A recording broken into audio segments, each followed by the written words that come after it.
Good morning. This Saturn Sky video is sponsored by Prop Glop, the first and only barnacle repellent that can be applied to your props, rudders, and shafts while your boat is still in the water.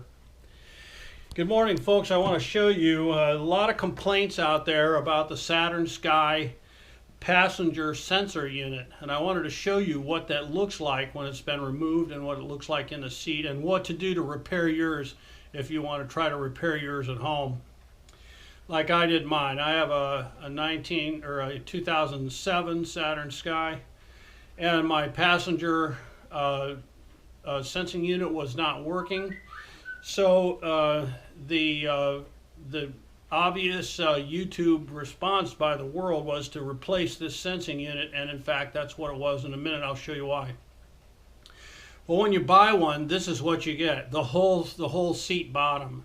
And it's very easy to take the cover off this seat. You do have to remove the seat from the car to do it safely, which is also pretty easy if you have general mechanical skills. Just 4 bolts in the track runners in the bottom of the seat opening. Just open the car top. They're convertibles. Open the car top. Undo the safety belt from the right side of the passenger seat, and the whole seat comes right out.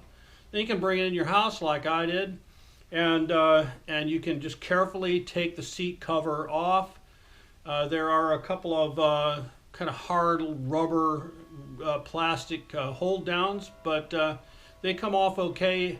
I recommend you use a tool built for those. You can buy for like $5 at any auto store to get those off. But that's the safest way to get them off without damaging, so you can reuse them. Anyway, this is what it looks like, and so most of the time, if you need one of these, your instrument panel is going to say check airbag. And the reason it's saying that is because your passenger sending unit is not working. And the passenger sensor essentially tells your car whether or not you got a baby seat in the front seat, or whether you got a passenger or no passenger at all. And it can turn on and off the airbag depending on the weight of the occupant of the passenger side seat. Well, this is what it looks like. This is Velcro around here, around the outer edge. That holds the upholstery down tight into the seat, which, by the way, is a marvelous foam seat, absolutely beautifully well built, and really nice. Not the same though with this sensor, which I think is ridiculous. If you look at it, this is how it's made. It has a sort of felt cover, which I removed so you could see it. And you take the 2 felt covers off, and then underneath the felt cover is sort of a gauzy-like foam. This is a thin foam that has sort of a gauze-like feel to it. And it comes just like I showed it to you here in these sort of 2 pieces glued down to the seat. And again, I've removed them so you can examine them on this video. Here's what I find as very interesting, and what you'll find interesting. This is the actual sensor.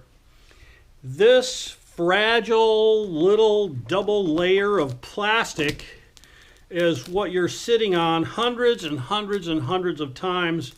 In my opinion, is an invitation for disaster, and one of the worst engineering elements I've ever seen. I mean, it's certainly sophisticated, and definitely a lot of science has gone into it, but anybody in their right mind is going to know that that little piece of plastic, when you sit on it 1,000 times, is going to fail somewhere. And that's what happened to mine back here, and I tried to fix it, but it didn't work.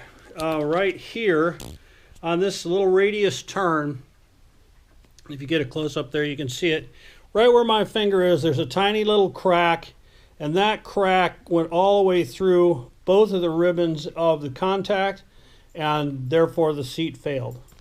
And if you plunk down on the bottom one day when you're really tired, you got to remember it's a low car, so you tend to plunk down. You don't sit down gently.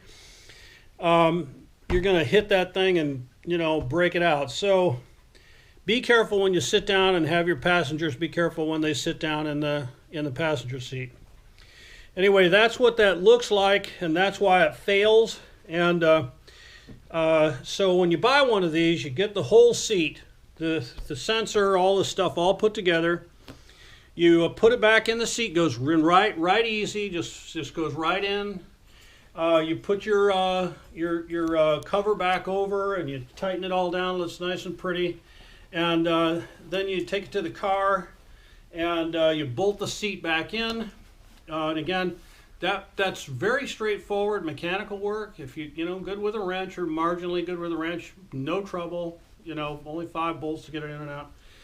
And then there's this pigtail, and this pigtail plugs in to the pigtail that's in the car, and it's got a little lock on it to keep it in place. And you got to kind of move this lock out of the way with a screwdriver, and then it comes undone.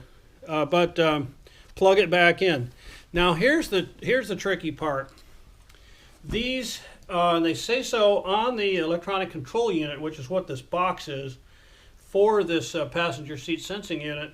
They say this unit must be calibrated after installation, and indeed that's true. I tried to just plug and play it. I put it in, just plugged it in. It still came up, you know, airbag not working. So I called the dealer. The dealer said, yeah, they have to be zeroed out and they have to be recalibrated. So I took it in to my local dealer. I live here in Florida. I took it into my local dealer and he charged me $175 to zero it in and to calibrate it. And when he zeroed it in and calibrated it, the light went out and it's worked perfectly ever since.